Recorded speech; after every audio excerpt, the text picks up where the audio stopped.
ತಮ್ಮ ಸಾಯೋದ್ರೊಳಗ ಗುರುವಿನ ಭೇಟಿಯಾಗು ಕಡ್ಕೊಳ ಮಡಿವಾಳಪ್ಪನವ್ರು ಎಂತ ಹಾಡ. ನಿಮಗೆ ನೆನಪಿರ್ಲಿ, ಗುರು ಅಂತಕ್ಕಂತ ವಸ್ತು ಶಿವನಿಗಿಂತ ಅಧಿಕವಾಗಿರ್ತಕ್ಕಂಥದ್ದು. ಈ ಜಗತ್ತಿನೊಳಗ ಹಾಡಿ ಹೊಗಳಿದ್ರು ಗುರುವಿನನ್ನ. ಗುರುದೇವ ಮಹಾದೇವ, ಗುರು ಎಲ್ಲರಿಗಿಂತ ದೊಡ್ಡವ. ಗುರು ಬ್ರಹ್ಮ ಆಗತಾನ, ಗುರು ವಿಷ್ಣು ಆಗತಾನ, ಗುರು ಮಹೇಶ್ವರ ಆಗತಾನ. ಆದ್ರ 3 ಮಂದಿ ಗುರು ಆಗಕ್ ಸಾಧ್ಯ ಇಲ್ಲ. ಎಂತ ಮಾತು! ಗುರು ಎಲ್ಲವನ್ನ ಆಗಬಲ್ಲ, ಆದ್ರೆ ಗುರುವಿನ ಜಾಗ ಮಾತ್ರ ಯಾರು ತುಂಬಂಗಿಲ್ಲ. ಒಂದು ವೇಳೆ ಈ ಜಗತ್ತನ್ನ ಸೃಷ್ಟಿ ಮಾಡಿದಂತ ಶಿವ ಸಿಟ್ಟಿಗೇರಿದ್ರು ನಡೀತದ. ಹಿಂದೊಬ್ಬ ಗುರು ಅನ್ನುವಂತ ಮದಾನ. ಗುರುನೇ ಸಿಟ್ಟಿಗೆದ್ದ ಅಂದ್ರ ಯಾರ ಬಲ್ಲಿ ಹೋಗೋದು? ಗುರು ಅಂತಕ್ಕಂಥದ್ದು ಹೊಲದಾಗ ಬೇಲಿ ಹೆಂಗ ಚಲೋನೋ, ಹೊಲದಾಗ ಬೇಲಿ ಇದ್ರೆ ಹೊಲ ಎಷ್ಟು ಸುರಕ್ಷಿತನೋ, ಮನುಷ್ಯನಿಗೂ ಸಹಿತ ಗುರು ಅನ್ನುವಂತ ಬೇಲಿ ಇತ್ತು ಅಂತಂದ್ರ ಮನುಷ್ಯನು ಅಷ್ಟು ಸುರಕ್ಷಿತನೇ.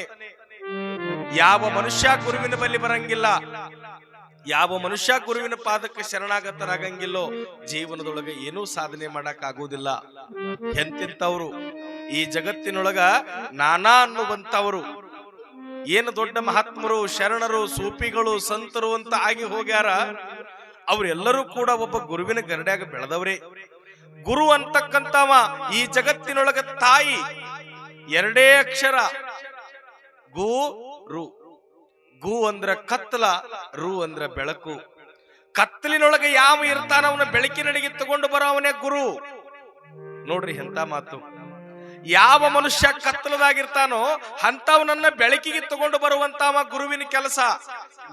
ಈ ಜಗತ್ತಿನೊಳಗ ಒಬ್ಬ ಮನುಷ್ಯನ ಬೆಳವಣಿಗೆ ನೋಡಿ, ಒಬ್ಬ ಮನುಷ್ಯನ ಉತ್ತುಂಗವನ್ನ ನೋಡಿ ಮನಸಾಪೂರ್ವಕವಾಗಿ ಆನಂದ ಪಡೋರು ಇಬ್ರೇ ಅಂತ. ಒಂದು ಹಡದ ತಾಯಿ, ಇನ್ನೊಂದು ಪಡೆದಿರ್ತಕ್ಕಂಥ ಗುರುದೇವ. ತಾಯಿ ಬಹಳ ಮನಸ್ಸಿನಿಂದ ಆನಂದ ಪಡ್ತಾಳ. ಈ ಜಗತ್ತಿನೊಳಗ ಅಣ್ಣ ತಮ್ಮರು ಜಗಳ ಮಾಡಿದ್ದನ್ನ ನೋಡೀವಿ, ತಂದೆ ಮಗ ಹೊಡೆದಾಡಿದ್ದನ್ನ ನೋಡೀವಿ, ಅಕ್ಕಂಗಿಯರು ಜಗಳ ಮಾಡಿದ್ದನ್ನ ನೋಡೀವಿ. ಆದ್ರ ತಾಯಿ ಮಾತ್ರ ಎಂದಿಗೂ ಕೂಡ ಯಾವ ಹಡದ ಮಕ್ಕಳಿಗೂ ಸಹಿತ ಕೇಡನ್ನ ಬಯಸಿದ್ದನ್ನ ನಾವ್ ಯಾರು ಕಂಡಿಲ್ಲ. ತಾಯಿ ಮನಸಾಪೂರ್ವಕವಾಗಿ ಖುಷಿ ಪಡ್ತಾಳಂತ. ನನ್ನ ಮಗ ಹೊಂಟಾನ, ನನ್ನ ಮಗ ಎತ್ತರಕ್ಕೆ ಹೊಂಟಾನಂತ ತಾಯಿ ಖುಷಿ ಪಡ್ತಾಳಂತ. ತಾಯಿನ ಬಿಟ್ರೆ ಯಾರು ಖುಷಿ ಪಡ್ತಾರಂದ್ರೆ ಪಡೆದಿರ್ತಕ್ಕಂಥ ಗುರುಗಳು ಮಾತ್ರ. ಗುರು ಅಂತಾನಂತ, ನನ್ನ ಶಿಷ್ಯ, ನನ್ನವ ಒಬ್ಬ ಮ್ಯಾಲ ಹೊಂಟಾನಂದ್ರ ಅದಕ್ಕಿಂತ ಹೆಮ್ಮೆ ನನಗೇನೂ ಅಲ್ಲ ಅಂತ ತಿಳ್ಕೊಂಡು ಖುಷಿ ಪಡುವಂತವ ಗುರು ಒಬ್ಬನೇ. ನಿಮಗೆ ತಿಳಿಯಾಗಿರ್ಲಿ, ಎಷ್ಟೋ ಮಂದಿ ಗುರುವಿನನ್ನ ಹುಡುಕೊಂತ ಊರು ಬಿಟ್ಟು ಬಂದಾರ. ತಮ್ಮ, ನೀಲಿ ಟಿ ಶರ್ಟ್. ಎಷ್ಟೋ ಮಂದಿ ಗುರುವಿನ ಸಲುವಾಗಿ ಊರು ಬಿಟ್ಟಾರ, ಆಸ್ತಿ ಬಿಟ್ಟಾರ. ಇವತ್ತು ಅಂತದ್ದು ನಮ್ಗೆ ಯಾರಿಗೆ ಬಂದಿಲ್ಲ. ನಿಮ್ಮ ಪೂರ್ವ ಜನ್ಮದ ಪುಣ್ಯ ಇಂಥ ಗುರುಗಳು ಸಿಕ್ಕಾರಂದ್ರ ನಿಮಗೆ ನೆನಪಿರ್ಲಿ, ಗುರು ಅಂತಕ್ಕಂತ ವಸ್ತು ಬೇಡಿದ್ರೆ ಸಿಗಂಗಿಲ್ಲ, ಬೇಡಿದ್ರೆ ಸಿಗಂಗಿಲ್ಲ. ಎಷ್ಟೋ ಮಂದಿ ಗುರುವಿನ ಸಲುವಾಗಿ ಎಷ್ಟೋ ವರ್ಷಗಳ ಕಾಲ ತಪಸ್ಸು ಮಾಡ್ಯಾರ, ಎಷ್ಟೋ ವರ್ಷಗಳ ಕಾಲ ಉಪವಾಸ ಬಿದ್ದಾರ. ಯಾರು ಗುರುವಿನ ಮಾತಿನೊಳಗ, ಗುರು ಹೇಳಿದ ದಾರಿಯೊಳಗ ಬಂದಾರ, ಜೀವನದೊಳಗ ಬಹಳ ದೊಡ್ಡವರಾಗ್ಯಾರ. ಈ ಜಗತ್ತಿನೊಳಗ ಬಹಳ ದೊಡ್ಡವರಾಗ್ಯಾರ. ಕುಷ್ಟಗಿ ತಾಲೂಕು ಮುದೇನೂರ ಅನ್ನುವಂತ ಊರು, ಸಣ್ಣ ಹಳ್ಳಿ. 15 ವರ್ಷದ ತಾರುಣ್ಯದ ಹೆಣ್ಮಗಳು. ಹಾಲು ಮತದ ಸಮಾಜದೊಳಗೆ ಬಂದಿರತಕ್ಕಂತ ಹೆಣ್ಮಗಳು ಯಮನಮ್ಮ ಅಂತಕ್ಕಿನ ಹೆಸರು. ಜಾತಿ ವ್ಯವಸ್ಥೆ ಬಹಳ ಕೆಟ್ಟದಾಗಿತ್ತು ಅವತ್ತಿನ ಕಾಲದೊಳಗ. 15 ವರ್ಷದ ತಾರುಣ್ಯದೊಳಗ ಆ ತಾಯಿಯ ಮನಸ್ಸಂತಿತ್ತು, ನಾನು ಲಿಂಗ ಪೂಜಾ ಮಾಡಬೇಕು, ಅತ್ಯಂತ ಆನಂದದಿಂದ ವಿಭೂತಿ ಧರಿಸಿಕೋಬೇಕು, ಅತ್ಯಂತ ಆನಂದದಿಂದ ಗುರುವಿನ ಬಳಿ ಹೋಗಬೇಕು ಅಂದ್ರೆ ವ್ಯವಸ್ಥೆ ಹಂಗಿದ್ದಿದ್ದಿಲ್ಲ. ಮನಸ್ಸು ಕೊರಗ್ತಿತ್ತು, ಏನು ಮಾಡೋದು, ಹೆಂಗ ಮಾಡೋದು? ಆ 15 ವರ್ಷದ ತಾರುಣ್ಯದ ಹೆಣ್ಣು ಮಗಳಿಗೆ ಆಕಾಶವಾಣಿ ಆಯ್ತು, ಮಗ ನಿನ್ನ ಜೀವನ ಬಂಗಾರ ಆಗಬೇಕಾಗಿತ್ತು ಅಂತಂದ್ರೆ ಗುಡದೂರು ಮಠಕ್ಕೆ ಹೋಗು ಅಂತ ಅನಿಸ್ತು. ಆವತ್ತ ಊರು ಬಿಟ್ಟು ಗುಡದೂರು ದೊಡ್ಡ ಬಸವಾರ್ಯರ ಮಠಕ್ಕೆ ಬಂದ್ಲು. ಮಠಕ್ಕೆ ಬಂದು ಗುಡದೂರು ದೊಡ್ಡ ಬಸವಾರ್ಯ ಮಹಾಸ್ವಾಮಿಗಳ ಪಾದಕ್ಕೆ ಸಾಷ್ಟಾಂಗ ಹಾಕಿ, ಯಪ್ಪ ನನ್ನನ್ನು ರಕ್ಷಣಾ ಮಾಡು ಅಂತ ತಿಳ್ಕೊಂಡು ಪಾದಕ್ಕೆ ಬಿದ್ಲು. ಗುರುವಿನ ಅಂತಃಕರಣ ಆಯ್ತವ, ಇದ್ ಬಿಡು ಮಠದಾಗ. 1 ವರ್ಷ ಮಠದಾಗಿದ್ರು. ಅನುಗ್ರಹ ಕೊಟ್ರು, ಲಿಂಗ ದೀಕ್ಷಾ ಕೊಟ್ರು. ಲಿಂಗ ದೀಕ್ಷಾ ಕೊಟ್ಟ ಬಳಿಕ ಅತ್ಯಂತ ಆನಂದದಿಂದ ವಿಭೂತಿ ಹಚ್ಕೊಂಡ್ಲು, ಲಿಂಗ ಪೂಜಾ ಮಾಡಿಕೊಳ್ಳಕ್ ಹತ್ಲು.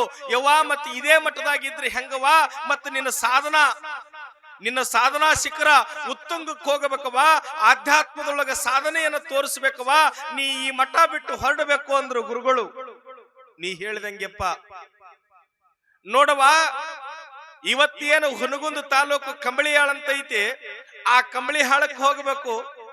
ಅಲ್ಲಿ ಒಂದು ಆಲದ ಮರ, ಒಂದು ಬೇವಿನ ಗಿಡ, ಎರಡು ಜೋಡ್ ಮೇಲೆ ಒಂದು ಕಟ್ಟೆ ಐತಿ. ಆ ಕಟ್ಟಿ ಮುಂದೆ ಹೋಗಿ ಜೋಪಡಿ ಹಾಕೋಬೇಕು. ಆಯ್ತಪ್ಪ, ಆ ಜೋಪಡಿ ಹಾಕೊಂಡ ಬಳಿಕ ಊರಾಗ 5 ಮನಿ ಭಿಕ್ಷಾ ಮಾಡಬೇಕು. 5 ಮನಿಯೊಳಗ 1 ರೊಟ್ಟಿ ನಿಡಿಸ್ಕೊಳಂಗಿಲ್ಲ, 1 ಮನ್ಯಾಗ ಅರ್ಧ ರೊಟ್ಟಿ ನಿಡಿಸ್ಕೋಬೇಕು. ಸುಮ್ನೆ ವಿಚಾರ ಮಾಡ್ರಿ ನಾ ಹೇಳುವಂತದ್ದು. 5 ಮನಿ ಭಿಕ್ಷಾ ಮಾಡಬೇಕು. 5 ಮನಿ ಭಿಕ್ಷಾದೊಳಗ 1 ರೊಟ್ಟಿ ನಿಡಿಸ್ಕೊಳಂಗಿಲ್ಲ, 1 ಮನ್ಯಾಗ ಅರ್ಧ ರೊಟ್ಟಿ ನಿಡಿಸ್ಕೋಬೇಕು. 5 ಮನಿ ಮಾತ್ರ ಭಿಕ್ಷಾ ಬೇಡಬೇಕು. ಎಷ್ಟಾಯ್ತು ರೊಟ್ಟಿ? ಅದಿರೇ ಇಲ್ಲಿ ನೀವು ಏನ್ ಗಂಡ್ಮಕ್ಳು ಯಾಕೆ ಮೌನ್ಗಿ ಅನ್ನೋದಿರಿ ಏನ್? ಮಾತಾಡ್ರಿ ಮರಿ, ಹಿಂಗ ಗೋಣರ್ ಅಳಿಗಡ್ಸ್ರಿ, ಹಿಂಗ ಅಳಿಗಡ್ಸ್ರಿ ಹಿಂಗ. ನೀವ್ ಇದ್ರೆ ಯವ್ವ ಎಲ್ಲ ನಿಮ್ಮದಿ. ನೀವ್ 2 ದಿನ ಬರ್ಲಾರ್ಕ ನನಗೆ ಊಟನೇ ಹೋಗಿಲ್ಲ, ಬಂದೇ ಬಾಳ ಚಲೋ ಮಾಡಿರ್ಲಿ. 2.5 ರೊಟ್ಟಿ ಆಯ್ತು. ಆ 2.5 ರೊಟ್ಟಿಯೊಳಗ 1 ದಿವಸ ಕಳಿಬೇಕು. ಆಯ್ತಪ್ಪ, ನೋಡವಾ, ನಿನ್ನ ಜೀವನದೊಳಗ 1 ಗ್ರಂಥವನ್ನ ಕೊಡ್ತೀನಿ. ಈ ಗ್ರಂಥವನ್ನ ಬಿಟ್ರೆ ಇನ್ನೊಂದು ಗ್ರಂಥವನ್ನು ಓದಬಾರದು ಅಂತ ತಿಳ್ಕೊಂಡು ಉಡೇದೊಳಗ 1 ಗ್ರಂಥ ಹಾಕಿದ್ರು. ಯಾವ ಗ್ರಂಥ? ಜೇವರ್ಗಿಯ ಷಣ್ಮುಖ ಮಹಾಸ್ವಾಮಿಗಳು ಅಂತ ಹೇಳಿ ಆಗಿ ಹೋಗಿರ್ತಕ್ಕಂಥ, ಅವರು ಬರೆದಿರ್ತಕ್ಕಂಥ ಅಖಂಡೇಶ್ವರ ಅನ್ನುವಂತ ನಾಮಾಂಕಿತ ಇರ್ತಕ್ಕಂಥ ವಚನದ ಬುಕ್ಕ ಹಾಕಿದ್ರು. ನಿನ್ನ ಜೀವನದೊಳಗ ಇದನ್ನ ಓದಬೇಕು. ಆಯ್ತಪ್ಪ, ಆವತ್ತು ಗುರುವಿಗೆ ಶರಣಾಗತಳಾಗಿ ಬಂದಳು. ಗುರು ಹೇಳ್ದಂಗ ನಡ್ಕೊಂಡ್ಲು. ಎಂತ ಜಗತ್ತಿಗೆ ತಾಯಿ ಆದ್ಲು ಅಂತಂದ್ರೆ ಇಡೀ ಕರುನಾಡಿಗೆ ಹೋಗುವಂತ ಕಾಲಕ್ಕ ಮಹಾ ತಾಯಿಯಾಗಿ ಜಗತ್ತಿಗೆ ಬೆಳಕಾಗಿ ಹೋಗುತ್ತಾಳಂದ್ರೆ ಗುರುವಿನ ಶಕ್ತಿ ಎಂತದ್ದು. ನಾವು ಹಂಗ ಮಾಡಲ್ಲ. ನಾವು ಏನ್ ಮಾಡ್ತೀವಿ, ಗುರುಗಳು ಬಂದ್ರ ನಮಸ್ಕಾರ ಮಾಡೋದು ಹೋಗ್ಯದ. ಇವತ್ತಿನ ಕಾಲಕ್ಕೆ ನಮಸ್ಕಾರ ಮಾಡೋದು ನೋಡ್ಬೇಕು ನೀವು. ಗುರುವಿನ ಕಾಲಿಗೆ ಯಾಕೆ ನಮಸ್ಕಾರ ಮಾಡ್ಬೇಕನ್ನೋದು ಗೊತ್ತಿಲ್ಲ. ನಮಸ್ಕಾರ ಹೆಂಗ ಬಂದದಂದ್ರ ಹಿಂದ ನಮಸ್ಕಾರಗಳಿದ್ದು ತ್ರಿಕರಣ ಪೂರ್ವಕ ನಮಸ್ಕಾರ, ದಂಡವತ್ತು ಪ್ರಣಾಮ. ಇವತ್ತ ಸೋಫಾ ಸೊಟ್ಟ ಮ್ಯಾಕಂತು ಯಪ್ಪಾ ಸೊಂಟ ಹಿಡ್ದದ, ಆಪರೇಷನ್ ಆಗ್ಯದ, ನೀನೇ ಕಾಲ್ ಕೊಡು ಅಂದ್ರ ಗುರುನೇ ಎತ್ತಿವ್ರ ಹಣಿ ಕಾಲ್ ಹಚ್ಚಬೇಕು. ನೋಡ್ರಿ ನೀವು ಎಂತ ಕಾಲಘಟ್ಟಕ್ಕೆ ಬಂದೀವಿ ನಾವು. ನಾವೇ ಒಯ್ದು ಹಣಿ ಕಾಲ್ ಹಚ್ಚಬೇಕು ಅವ್ರ ಕಾಲಿಗೆ. ನಿಮಗೆ ಹೇಳ್ತೀನಿ, ಗುರುವಿನ ಪಾದ ಅನ್ನೋದು ಸಾಮಾನ್ಯವಾಗಿರ್ತಕ್ಕಂಥದ್ದಲ್ಲ. ಗುರುವಿನ ಪಾದ ಸಿಗಬೇಕಾದ್ರ ಪೂರ್ವ ಜನ್ಮದ ಸುಕೃತ ಪುಣ್ಯ ಇದ್ರೆ ಮಾತ್ರ ಸಿಗುತ್ತದೆ. ನಿಮಗ ಸುಕೃತ ಪುಣ್ಯ ಇದ್ರೆ ಮಾತ್ರ ಸಿಗುತ್ತದೆ.